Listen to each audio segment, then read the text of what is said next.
Je commence donc une nouvelle étude sur le thème de la consécration, sur le thème que Dieu désire utiliser des vases d'honneur. Et je veux proclamer avec amour, avec force, avec foi, que vous êtes un vase d'honneur. C'est souvent ce que nous demandons à Dieu. On commence à prier et on dit, Père, qu'est-ce que tu veux que je fasse? Que veux-tu que j'accomplisse encore aujourd'hui ou dans ce mois? Qu'attends-tu de moi? Et Dieu nous répond encore pour cette période de l'année, dans 1 Thessaloniciens chapitre 4 verset 3, ce que Dieu veut, c'est votre sanctification. Amen. Alors, ne partez pas en courant, le mot sanctification souvent fait peur, mais je vous assure, c'est très bon la sanctification et c'est essentiel afin d'avoir une bonne marche chrétienne.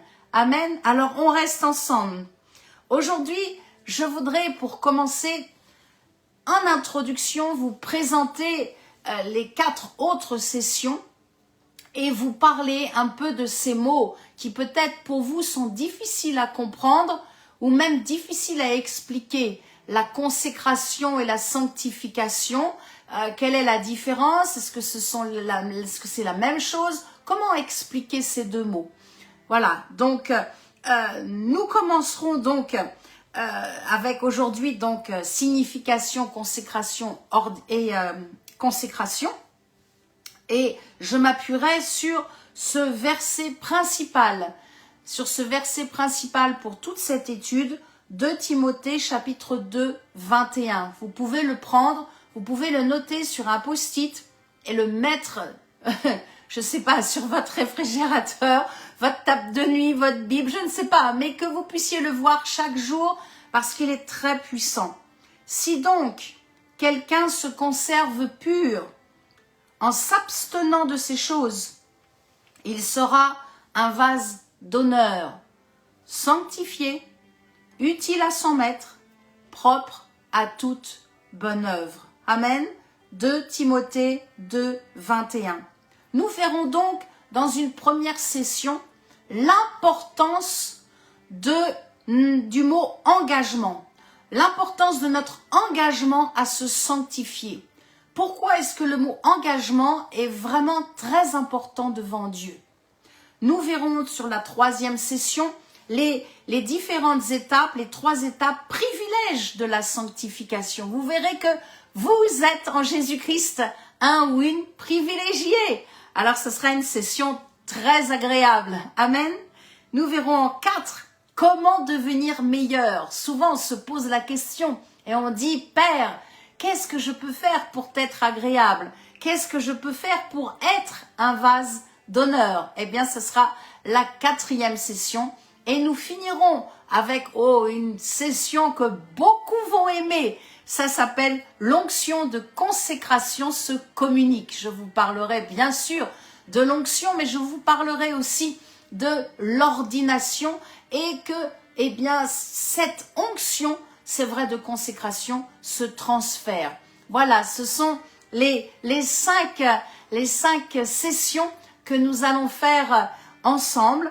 Et en introduction, j'aimerais bien sûr que nous sondions les Saintes Écritures. Vous savez que je ne peux rien faire sans la parole de Dieu, sinon je serais une femme quelconque. Mais ce qui fait que je suis une évangéliste, c'est que j'aime la parole de Dieu et j'aime vous la partager. Alors nous allons lire ensemble et nous allons voir comment comprendre les mots consécration et sanctification parce que c'est ce que Dieu nous demande.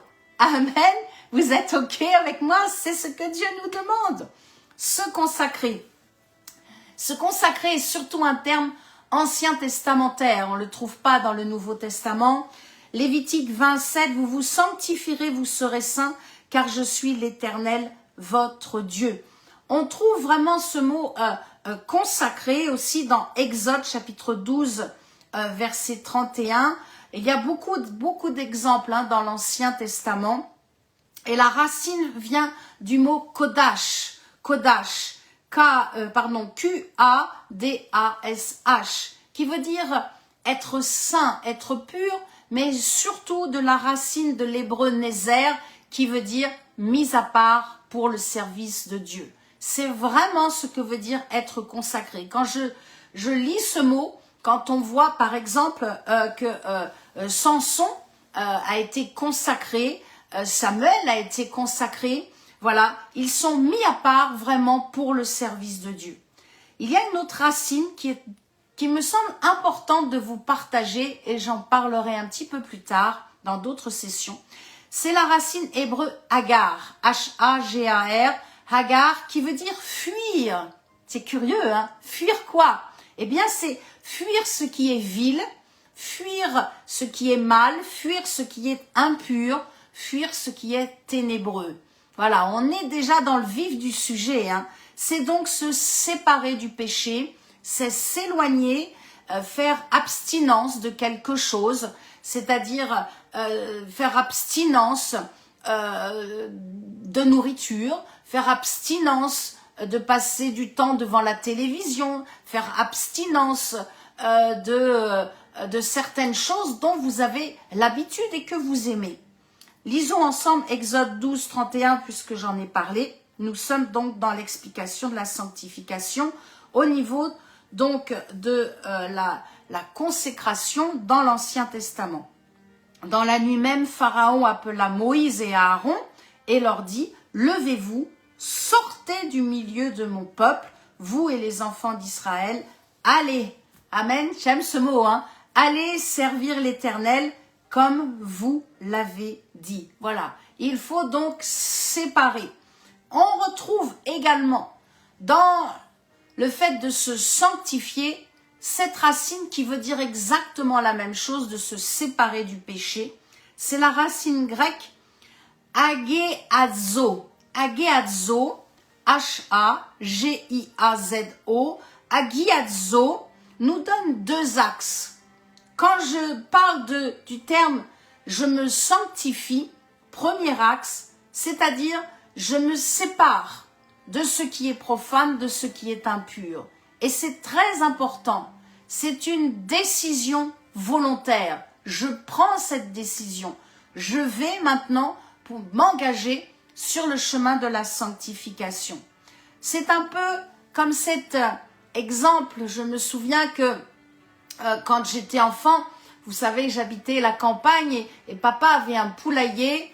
Et dans ce poulailler, il y avait les poussins qui étaient là, et quand il y en avait un qui tombait un peu sur le côté, il le prenait, il le mettait à part parce qu'il était malade, il l'isolait de l'autre groupe afin que les autres poussins ne soient pas contaminés par la maladie de celui-là. Donc il le mettait à part, d'ailleurs il le mettait dans un clapier qui était vide, et puis les autres continuaient de grandir. Le deuxième axe donc de se sanctifier, on a bien compris, c'est donc la séparation, on se sépare de ce qui est mal. 2, c'est d'être purifié intérieurement et extérieurement. Il y a donc deux aspects que je vous partage aujourd'hui.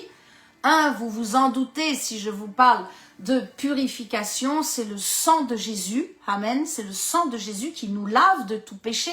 Donc dans toute la globalité, hein. Donc nous avons la vie éternelle, nous avons la nature de Dieu, et cela nécessite qu'une seule chose, la foi. Amen. Notre foi. Je libère en cet instant vraiment une onction particulière sur votre foi. Rosa karabashi kedeben, rende kendloya rada santa karadarayana santam.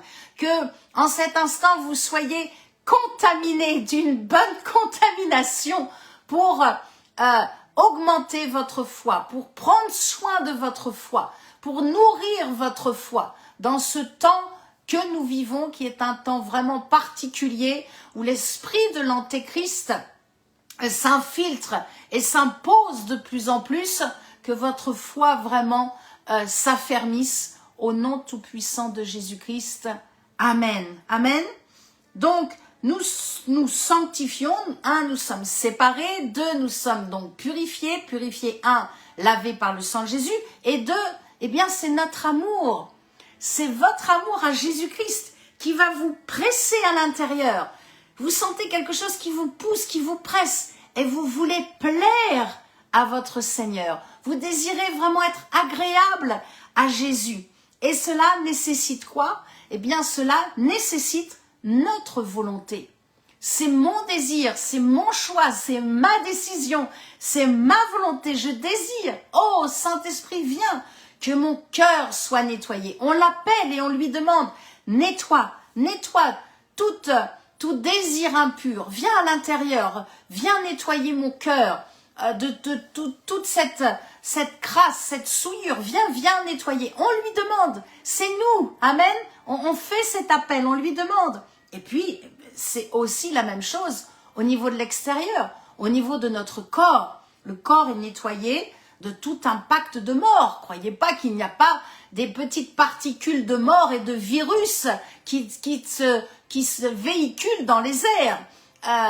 D'ailleurs, vraiment, prions afin que tout ce qui est de, je dirais, pour ne pas qu'on coupe la vidéo, de toute l'élite voilà, mondiale, voilà, que les avions porteurs de bactéries ou de virus soient bloqués dans le nom de Jésus-Christ. Voilà, j'ai eu un songe il y a 2-3 jours et vraiment, il faut prier dans ce sens-là, de bloquer tout ce que l'ennemi veut faire pour détruire la vie par la respiration, par les voies respiratoires. Vous me direz, ça a déjà été fait. Eh bien, je pense qu'ils veulent encore le refaire. Je ne suis pas prophète, mais voilà, de ce que je reçois, Dieu nous avertit et le songe est toujours là pour intercéder. Donc, prions, mes amis, afin que tout cela soit bloqué, ralenti au nom de Jésus-Christ et de toute façon, Dieu nous gardera. Mais nous ne pensons pas qu'à nous, nous pensons à tous ceux qui vivent sur cette terre. Amen. Donc, notre corps doit être nettoyé de tout impact de mort, d'impudicité. Hein. Vous savez que la peau est vivante. Hein. Amen. Donc, lorsque vous serrez la main à quelqu'un qui a peut-être voilà, des impuretés et tout cela, votre peau hein, peut être contaminée. Voilà, je n'invente rien, hein, je ne suis pas médecin, mais bon, voilà, j'apprends ce qu'est la vie aussi. Donc, voilà, il faut aussi demander et dire, voilà, Saint-Esprit, merci de me laver. Et ça, c'est très bien quand nous jeûnons et que nous prions et que nous demandons aussi, vraiment, nettoie-nous de tout cela. Nous reprenons l'image de ce petit poussin hein, qui était donc dans le clapier, celui qui a été isolé. Mon père ne le laissait pas mourir. Voilà, il se renseignait quelle maladie avait ce poussin. Et donc, je me souviens, il y avait le bac à eau, il mettait des gouttes pour que, pourquoi? Pour soigner le poussin, pour qu'il vive. Amen. Nous ne voulons pas que le pécheur meure, nous désirons que le pécheur se repente. Amen. Vous êtes d'accord avec moi? En tout cas, c'est l'évangile, hein. C'est l'évangile pur de Christ. Et c'est ce que nous désirons. 2 Corinthiens chapitre 6 verset 17. C'est le même en accord hein, avec l'ancienne alliance Exode 12, 31. Voilà, donc l'apôtre Paul parle à l'église de Corinthe, mais il nous dit aussi à nous aujourd'hui, sortez. C'est pourquoi sortez du milieu d'eux. C'est fort quand même, hein, c'est un ordre. Hein. Il dit pas peut-être vous pouvez attendre un petit peu, prenez du temps et vous verrez plus tard. Non, il dit sortez du milieu d'eux, séparez-vous, dit le Seigneur, ne touchez pas à ce qui est impur et je vous accueillerai. Il y a toujours, quand j'ai remarqué dans la parole de Dieu, quand il y a un ordre, quand il y a une soumission, une obéissance à faire, il y a toujours quelque chose de doux qui est arrondi derrière. Et là, vraiment, l'apôtre dit, je vous accueillerai de la part du Seigneur. Hein. Le Seigneur nous accueille toujours dans sa présence, dans son amour. Voilà, donc ça, c'est quelque chose de très important. Et donc, de comprendre que finalement, consécration et sanctification, voilà, ça veut dire c'est pratiquement la même chose. Ce sont les deux petites amies, sauf que consécration est plus au niveau de l'Ancien Testament et sanctification est donc plus donnée au niveau du Nouveau Testament. Donc dans l'Ancienne Alliance, on comprend bien quand quelqu'un, on le consacre, quand quelqu'un se consacre, c'est donc, il ne doit pas se souiller, il doit se séparer des choses profanes, mais c'est une loi imposée. C'est le premier point qui est important à retenir, c'est imposé. Et puis, deuxièmement, on le voit, il devait donc sanctifier, donc purifier, laver évidemment les ustensiles, l'autel, les vêtements, le peuple, le Shabbat. Bref, tout était lavé par le sang des animaux ou par l'huile. Vous trouverez ça dans Lévitique chapitre 8 verset 12. Ou par l'huile, très important. Amen. Vous comprenez pourquoi ma dernière session sur l'onction, ou par l'huile. Et donc, deuxième point important sur donc le mot consécration, ce n'était pas éternel. Il fallait refaire le rituel à chaque péché. Il fallait recommencer. Vous voyez juste la petite nuance avec donc dans la nouvelle alliance, la sanctification. Bah oui mes amis, c'est plus facile. Je vous suis d'accord avec vous, c'est plus facile que sous l'ancienne alliance. Parce que dans la nouvelle alliance, il y a donc cette notion de purification par le sang pur de Jésus-Christ, qui est l'agneau de Dieu, il est l'agneau, immolé, l'agneau de Dieu, donné pour le rachat de nos péchés, une seule fois, et c'est fini. Et il a assez souffert sur la croix, il a été assez humilié, moqué, méprisé, donc il ne reviendra pas donner sa vie une deuxième fois, c'est fait. À nous d'y croire ou de ne pas y croire. Et puis, il est important de comprendre que depuis la Pentecôte est vraiment un moment dans l'histoire chrétienne vraiment très important. Depuis la Pentecôte, tout croyant peut sanctifier sa vie par la puissance du Saint-Esprit pour surmonter tout péché s'il le souhaite, s'il le désire. Nous comprenons donc que notre sanctification, aujourd'hui, mais celle de ceux qui avaient il y a 50 ans et peut-être ceux aussi dans 10 ans si le Seigneur n'est pas encore venu nous chercher, notre sanctification démontre notre consécration au service de Dieu. Je me sanctifie et cela montre visiblement à tous la consécration de ma vie.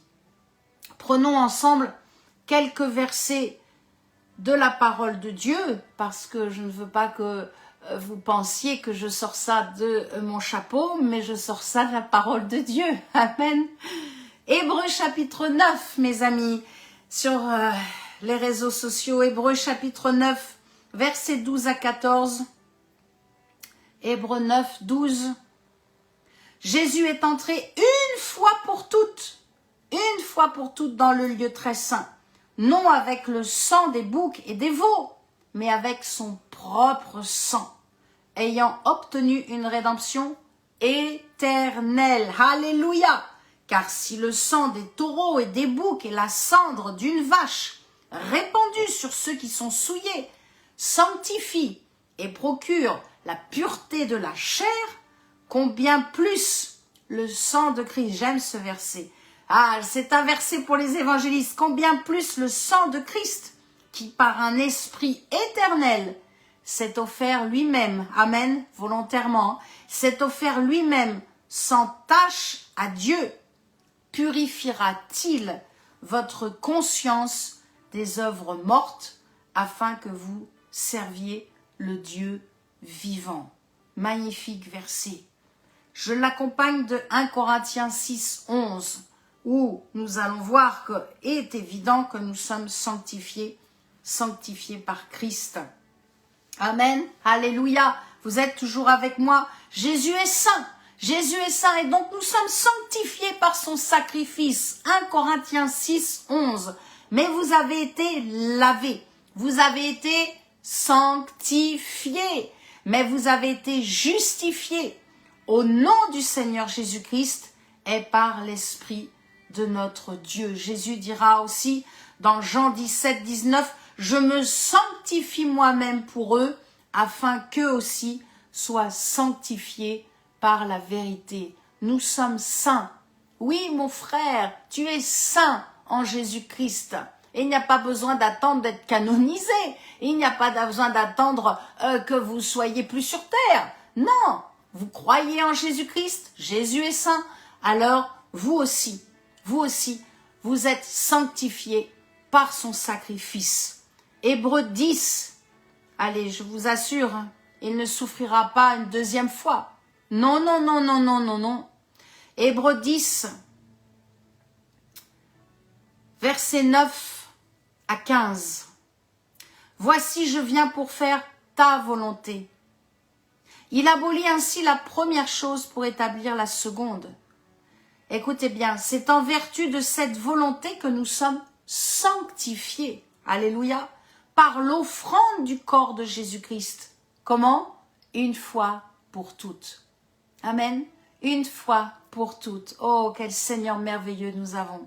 Et tandis que tout sacrificateur fait chaque jour le service et offre souvent les mêmes sacrifices qui ne peuvent jamais ôter les péchés, lui, après avoir offert un seul sacrifice pour les péchés, s'est assis pour toujours à la droite de Dieu, attendant désormais que ses ennemis soient devenus son marchepied.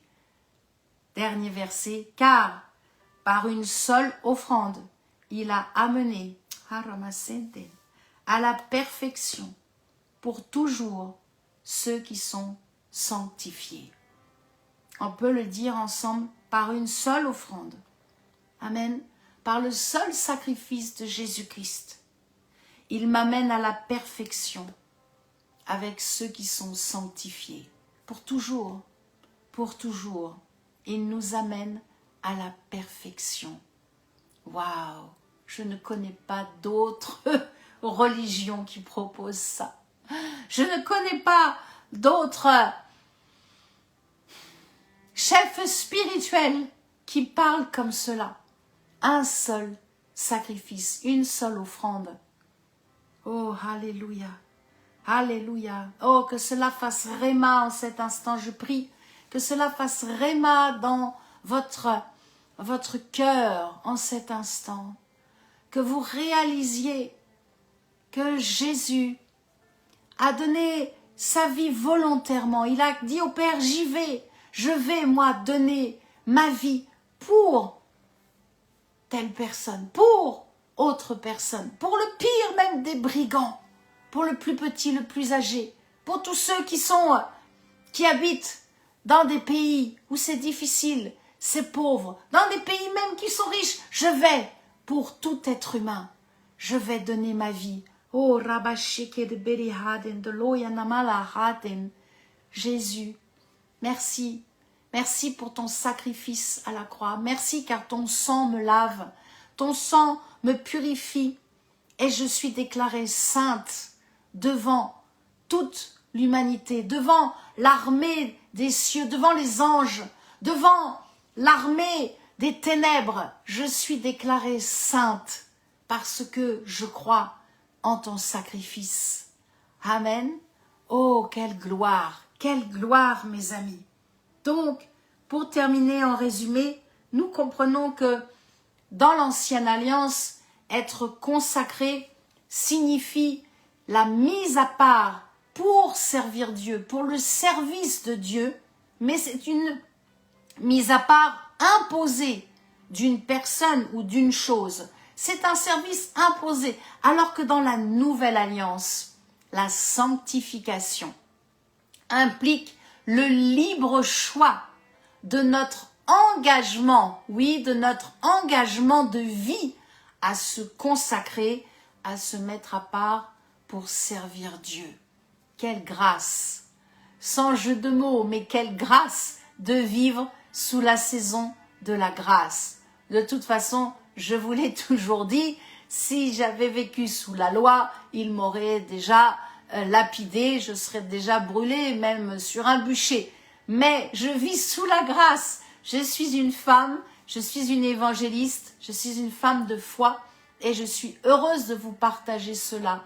Je suis heureuse de vous dire que vous avez le libre choix de vous sanctifier ou pas. L'amour de Dieu ne changera pas pour vous. L'amour de Dieu sera toujours le même. Mais Dieu vous dit aujourd'hui, dans cette saison particulière que nous traversons tous, il réclame de nous davantage de notre sanctification. Amen. C'est la consécration par la sanctification. Je consacre davantage ma vie, mon temps, nous allons le voir dans d'autres sessions, notre argent, nos paroles, voilà, pour Dieu, parce que je me sanctifie. J'adhère, j'accepte. Pourquoi? Parce que, n'oublions pas, je finis avec ce verset dans Hébreux chapitre 12, verset 14. La sanctification est essentielle pour voir le Seigneur Jésus. D'où l'importance, mes amis, d'où l'importance d'être un vase d'honneur sanctifié.